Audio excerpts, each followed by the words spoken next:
Hello guys, in this tutorial you will learn how you can share your task lists or to-do lists on a Microsoft To-Do. So let us guide you through this. So guys, navigate to your account on Microsoft To-Do. And if I, for example, navigate to the tasks list, you will see that there is no option to share, for example, one specific task. If I right click into it, there won't be any option to do this. And there's no button here to the right.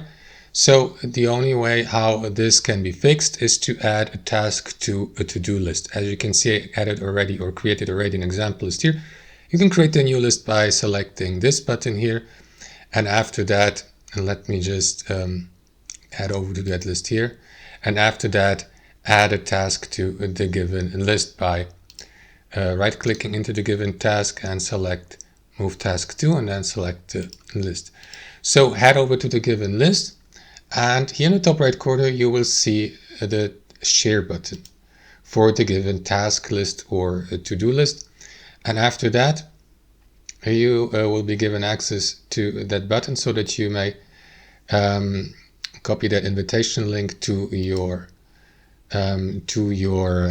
clipboard by clicking into this button, or use the email invitation feature here.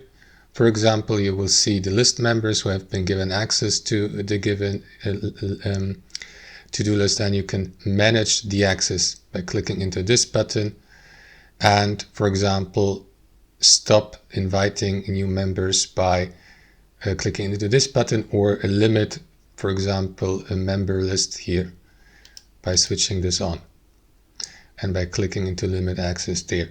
So guys, that's how it works. Thanks for watching, and I'll see you next time.